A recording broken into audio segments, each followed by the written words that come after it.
আসসালামু আলাইকুম। আমার এই আগের ভিডিওতে যে ওষুধটা আমি আপনাদের দেখাইছিলাম, লেবু সোডা আর বিট লবণ দিয়া 2 বেলা খাওয়াইতে হইব গরুরে।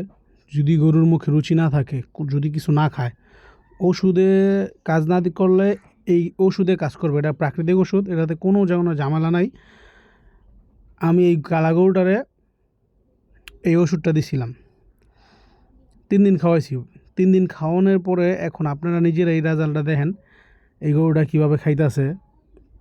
প্রাকৃতিক ওষুধটা এরকম একটা ওষুধ যেটা মনে করেন যে ব্রিটিশ আমল থেকে এই ওষুধটা চলতেছে, এবং গরুর কাজ ওই ওষুধ ভিতরে গেলে কাজ করবে ইনশাল্লাহ। ইনশাল্লাহ কাজ করবে। কারণ এই যে দেখেন, আমি একদম ডাইরেক্ট বাস্তব প্রমাণ দেখা দিলাম। আমার এই কালা গরুটা একদমই খেতো না, একদমই খেতো না, বুসি কুড়া কিচ্ছু খেতো না। এই যে এখন দেখেন গরুর অবস্থা কি, দেখেন আপনারা দেখেন গরুর অবস্থা কি, খুবই ভয়াবহ গরুর অবস্থা। কিন্তু এখন মোটামুটি গরু খাবার খাইতেছে। এই যে দেখেন গরুর কী অবস্থা, দেখছেন? না খাইতে খাইতে কী অবস্থা হয়েছে। কিন্তু এই যে এখন ওষুধটা খাওয়ানোর পরে দেখেন কী সুন্দরভাবে খাইতেছে।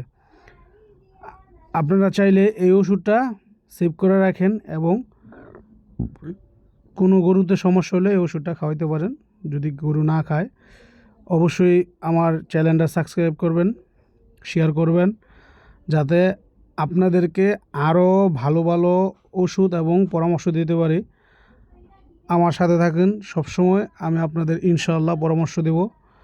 কোনো সিক্রেট কোনো কিছু রাখবো না। আমার খামারে আমি যেভাবে করি আপনাদেরকে আমি সেভাবে জানাবো ইনশাআল্লাহ।